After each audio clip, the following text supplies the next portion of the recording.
Welcome to Play by Podcast, a podcast all about online roleplay. I'm your host, Leslie O, and on this episode, I will be talking about how online roleplay has helped me explore my sexuality. The psychology behind it all is fascinating, and it makes complete sense when you consider how we as humans learn about ourselves through different avenues and levels of experimentation, especially within a safe space surrounded by a supportive community. So let's dive right in. Like I mentioned last episode, I started role playing on a Harry Potter forum called Descendium. This was about, 2005, 2006. I'm like 15 years old. I'm just a little teen in Texas having fun on a Harry Potter forum. Now, as I mentioned last episode, I did create a darker character. Um, and I forget the context. I forget the context in which she was created and why she was created. She was a demon of lust. So again, this is me, a 15, 16-year-old kid, playing an older, lustful, and openly bisexual woman, which was entirely new to me. You know, this was my first real experience with role play, and I was diving into a more adult character, having no experience of this of my own. But that was what was really neat about it, was I could explore these ideas, right, of sexuality, of sensuality, of maturity, and really dive into that kind of character. This was also the first time I'd ever written a queer character. So everything about this character was new and different, and I started having a lot of fun. As I progressed through everything, started making more characters that maybe had a side of them that liked women. I started matching the feelings of those characters in roleplay to feelings I felt towards actual real people in my life. It was really, really weird because when you're writing it all down, you feel kind of detached from it almost. But then you start experiencing it. You really get into the mind of the character. And man, when I was a teen and I'm recognizing a lot of these feelings that my character was feeling towards women in her group, towards girls in my group, especially like one of my best friends at the time. Yeah, it caused some internal confusion at first. Like, hey, is this really what I'm feeling? What even is this feeling? What is this feeling? Okay, that was my wicked moment. So these feelings I had toward my best friend, I was dating a guy at the time, and I wasn't really feeling those same things toward him. I don't think I realized it at the time. I think it was more just like, hey, I don't think we're compatible. I'm not really into this. So I broke up with him because I just didn't feel how I thought I should feel towards him. And it wasn't fair. And yeah, I just felt that that was the best decision to make. Now, I doubt that the friend that I felt things toward felt the same way towards me. She might have been a little weirded out by it. I don't know. She just thought it was normal. You know, I can't guess what she was thinking at the time. But nothing happened, and I started college with these weird feelings, right? These things that I'm leaving high school and I'm feeling this kind of way, not having these emotions towards my ex-boyfriend, but feeling them towards one of my best friend. And my college friends, the small group that I made, they encouraged me to join GLAAD, which not the main uh, nonprofit GLAAD, but the college gay and lesbian uh, group. And that was really eye-opening because I then learned, oh, there are other people that feel the same way. There are other people that get nervous around changing in front of other girls. There are other people that look, there are other women that look at another woman and get that tingly feeling that you're told you should feel towards men or boys at the time, I guess. College is that transition era, right? Um, so from there on, I started identifying as bisexual because that was the closest thing that I knew, that I could match to how I was feeling.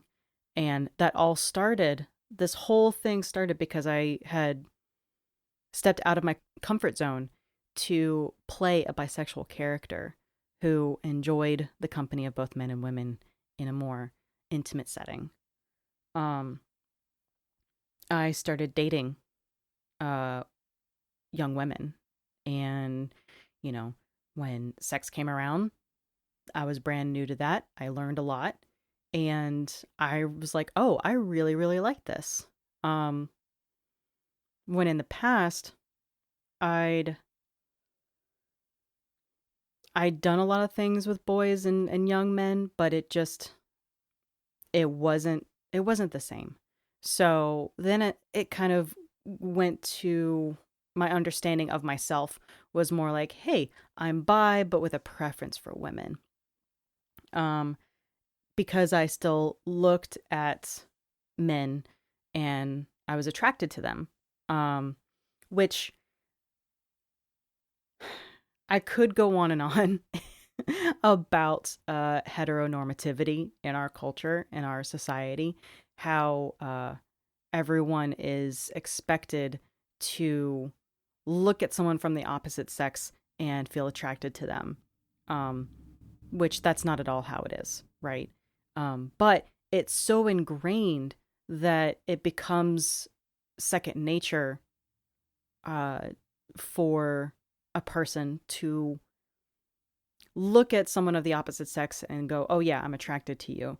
Um, when in reality, it's kind of like I read this somewhere online, so it's definitely not my metaphor, um, or simile, excuse me. I know grammar, but it's kind of like when you look at a painting or you look at a flower and you go, wow, that is a really beautiful painting. Wow, that flower is so pretty. I love what I'm looking at right now, but I don't want to have sex with it, you know? I thought when I read that years ago, I was like, oh, that more accurately explains what I'm feeling, which is crazy um, to think, right? Especially when you are from the South. I'm not going to limit this experience to just people from the South, but if you're from the South, you get it. You get growing up in a more conservative household with traditional values, and you branch outside of that, and you're like, oh wow, there's this whole world that's out there, and I got a chance to experience that, luckily, and it was very freeing. But yeah, heteronormity is so ingrained in our society, and that does lead to a difficulty in identifying like a sexual or romantic preference versus a general appreciation of appearance. Like, do I actually like men, or because of heteronormativity, have I just been conditioned to believe that I like them? So that was something I had to work through, and really focusing on my role playing helped me do that, because at the end of the after all of this, I was like, I really don't like men like that. I really don't. I can appreciate how they look. I can appreciate them for who they are, but I don't want to have sex with you. And it was such a freeing feeling because writing these characters, these women who love women, um, helped me realize that. And that made me happy writing these women who wanted relationships with other women. And, role play is a hobby. It's what we do for fun. So why should I do something that doesn't make me happy? So I didn't. I stopped. Nowadays, I strictly write women who are either lesbian or strongly leaning towards women as like, bisexual women. Um, Sometimes I play male characters because I like the idea of writing against a female character. Um, yeah, the progress I made since I started as a teenager is super interesting, and it really does show that it's okay for things to be a phase. I'm not going to not discredit, but I'm not going to say that bisexuality doesn't exist, because it absolutely does. Um, Both men, women, and non-binary peeps, folks. Um, Bisexuality meaning either attracted to men and women or the same and other. I side note, I highly encourage you to look up the current understanding of bisexuality, because with new information, it has changed. But back to my point, like, I don't discredit that sexuality at all. It is a very real one. However, it is a very easy place to be when you're figuring out who you are, right? At least in my case, for sure, I started out thinking I just like men. I go, oh, I like women too. And I explored that part of me. And then I came to realize, oh, I don't like men. I was just conditioned to think that I did. So the bisexuality part of my life was a phase, but it was a phase that needed to happen for me to fully understand who I was. And some people, that is not a phase, and they should be celebrated just as much as every other sexuality. Um, but also, I don't think we should demonize people who, for whom it is a phase, because sexuality, as we all understand it, is a spectrum, and wherever you fall on it, that's who you are, and that should be celebrated. Um, so that's me, my timeline, so to speak, on how I started, how roleplay helped me recognize things about myself, and encouraged me to keep exploring that part, to really, really define who I am, because I'm the kind of person who enjoys labels and definitions of things. That's something that brings me peace. For those of you who don't like labels, absolutely support that for you, but it helps me. It helps me have a better hold on my existence in this realm of living. So I want to move on to the psychology behind all of this, starting with online roleplay as a safe space. It is so important to have a place to explore things without fear of major consequence. It's extremely important to have a supportive community that allows and encourages exploration of identity. From the very beginning of my experience, and it might be because of the genres that I've tended to stick to, whether it's fandom, Harry Potter related, I enjoy sci-fi. I've done a little bit of fantasy. It's a hard one for me because of the sheer like nature of fantasy. It's very complicated for me to wrap my head around. I like real life. I like crime. All that stuff. I had a supportive community in other writers around me who were just like, oh yeah, make that character bisexual, make that character lesbian, go live your happiest life. And they also offered, characters of their own for me to have my character play against. And that's so important to have that kind of support and encouragement. I imagine if I didn't have that, my story wouldn't be what it is today. And I have a feeling, not even have a feeling, but I know there are other communities out there that aren't so open about it. Um, Within role playing, as I mentioned before, my experience is within a certain genre or four. But I hear from other people in their stories that like manga it can be rough. And then even then, I have seen a lot of situations where people support um, gay men experiences, but not gay women. Um, and that is another, I don't want to say problem. You know what? Actually, yeah, I am going to say it because there is a different stigma placed on gay relationships, as in men who love men, versus lesbian relationships, or um, in a broader sense of the word, women who love women. Because again, bisexuality does exist. Female pleasure is not as widely accepted as male pleasure. And not a lot of people want to play a gay woman as a character in that world, in that setting. In my experience, finding someone else to play a romantic interest took a lot of effort. And a lot of it fizzled out before I could, finish the plot that I had in mind. Whether that person ghosted or the site died or they it just didn't work out like we had planned. I've had so many characters exploring that part of them, but I've never, except for like one or two times, reached a point where that I had originally envisioned them to get to. And I think that's disappointing, really, in a lot of ways. And that's why I keep doing it. I keep making these women who love women because I need to see my idea for them played out to fruition. I have a plan.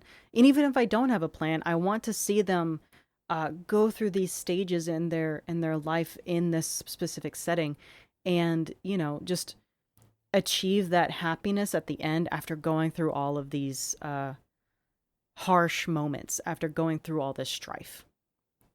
Because as writers know, a happy ending isn't happy if we haven't worked for it, if we haven't gone through those struggles, right?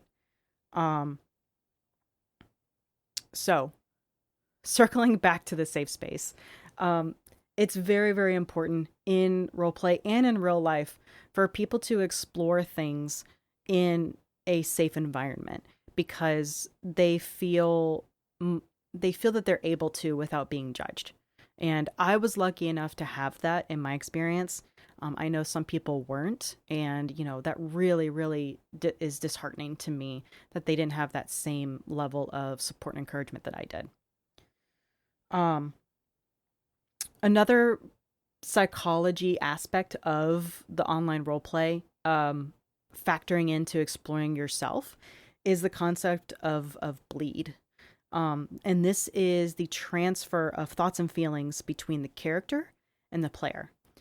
For example, if a character expresses sexual or romantic attraction to another and bleed occurs, the player may experience those same emotions. Now, this is important because it links to my own experience of playing a woman who's bisexual, who has feelings for another character, and I go, oh, wow, I may be sharing these feelings. And this is really where it helps to be in a supportive and encouraging safe space, as well as having very clear boundaries with other players. Because at the time, I had trouble separating myself from some of my characters. I also had trouble separating the other character from the other player. This happened a few times. And part of it is the bleed, and part of it is just being so young and not being able to distinguish real life from fiction. And there's also an admiration level to it. You look at how this writer writes their character and you're like, wow, that's so good. How can I do that? I envy them. And when you're talking with another writer, especially, unless you know who you are, it can be difficult to explore that part of yourself without having that bleed happen. I definitely found myself feeling some kind of way, not really for the other characters, but for the writers. And I went through some emotional times trying to work that out. But that was my experience, and you know, I don't regret anything because it made me who I am today. But I learned from it, and I'm better able to separate things out now. I'm able to distinguish writers from characters. I'm able to distinguish my feelings from my character's feelings. And that just comes with growth and experience, I think. If any of you have had the same experience, let me know. Tell me I'm not the only one going through this, which I know I'm not, but it helps to hear. There is a thing called emancipatory bleed, which is the feeling of liberation stemming from being freed from some form of social oppression, self-imposed or otherwise, as a result of bleed. And this is from Janaya Kemper, who is a game design academic, and a game writer and designer. This is important because, again, part of social oppression is, all the anti-LGBTQ plus rhetoric that's been in our society for hundreds of years plus, and in today's world, in the 21st century, it's still happening. And having roleplay available, it's always been available in some form or fashion, but in today's world where it's instant, you don't have to wait on letters, right? You don't have to wait on a play to be written and you to perform it. It's pretty instantaneous these days, but there is that feeling of liberation, of emancipation, in being able to explore that part of yourself that is otherwise looked down upon by the rest of society. There is one person, Josephine Baird, who said that assuming the identity of a woman aided in gender euphoria and confirmation while still closeted. She is a trans woman, and playing a female character, playing a woman, it was like eye-opening. Wow, this is what it would be like, if I were who I really am in the real world. Which I can't even imagine how powerful that is for someone's identity and on that level, because sexuality is one thing, but knowing who you are, that identity piece, it's so important, because living authentically is the only real way you can live happily. I firmly believe that, and I'm doing my best to live as authentically as possible. Take each day at a time there, but I do have one anecdote from a person that I currently write with. Her alias is Kit, and she sent this in to me several weeks ago, and I just wanted to read it because this is something that I feel is important within the roleplay community, especially those of us who have and are still exploring our sexuality and finding a way to know ourselves better. So, this is Kit. I started role-playing Neopets where I was about 12 or 13. I didn't understand yet why I always wanted to take the hot, blonde, tanned muscle guy on every cruise roleplay that was posted. Over time, I started taking up similar off-site requests on MSN Messenger and role-playing one-on-one with God knows who, often devolving into extremely poorly written smut scenes with very little other exposition. It was pretty much just cyber sex, but I got to be with a boy having sex with a girl. Back in the early 2000s, I never saw any requests for queer pairings. I think, had there been the option at the time, I would have dipped my toes sooner. Into my mid teens, I was slowly discovering my non straightness. I had crushes on teachers, women from my favorite television shows. Dana Scully put a baby in me. I wasn't ready to admit this openly, so I turned to roleplay as a way to explore same sex relationships and intimacy. The first site I ever joined was based around vampires, and I worked for literal days creating a queer male character named Shay. Gay, but not a gay woman, so far enough from myself that I could write it, but getting closer. Thinking back, the site was more akin to what I would consider the heyday for roleplay, 2015 to 2018 area, where sites boasted being literate or otherwise. There was a strong focus on the art of writing and character building rather than wish fulfillment. I wasn't ready for that yet, and I think the admins of the site could see that because they quickly killed off my little baby. As time moved on, I joined and even created a few pro board sites. I continued to play male characters because of the demand of Women Who Love Women ships just wasn't there. And God knows I was still too closeted to go asking for them. I also continued to find roleplay partners on Neopets well into my mid-teens, which in hindsight seems gross, and finally found someone who wanted to write a queer female pairing with me over MSN Messenger. This partner gave me an outlet to explore these feelings that I didn't really know how to name or express. Unfortunately, I was still young and stupid. I became a little obsessed with our plot, single paragraph replies, and decided to log on to my dad's computer when I went to stay with him for the weekend to continue to write. I left myself logged in accidentally, and the next thing I know, he's told my mom and her gross boyfriend, who I lived with at the time. They hit me up about it in the airport cafe, kind of casually, but I remember feeling attacked. I think the question was, "Are you bisexual or something?" Which I bluntly denied and refused to talk about for some years to come. This tarnished my view of roleplay. I started to see it as a guilty secret, like I was doing something extremely subversive and embarrassing. I stopped for a while. In fact, I don't think I sought it out again until I finally got my own computer late into high school. By then I was out to my best friend, but no one else. We bonded over having crushes on our teachers. Hers was male, mine was female. Since then, I've been a pretty avid role player, dipping in and out over the years. Good, well-run, aesthetically pleasing sites encouraged me to move from wish fulfillment to more nuanced plots. But my queer characters were always, in one way or another, used in a way to explore aspects of the queer experience that I felt connected to.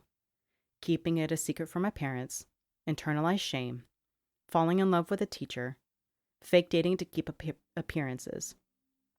Over time, and I think as a consequence of having my heart broken by a girl, my characters became more neurotic and multifaceted.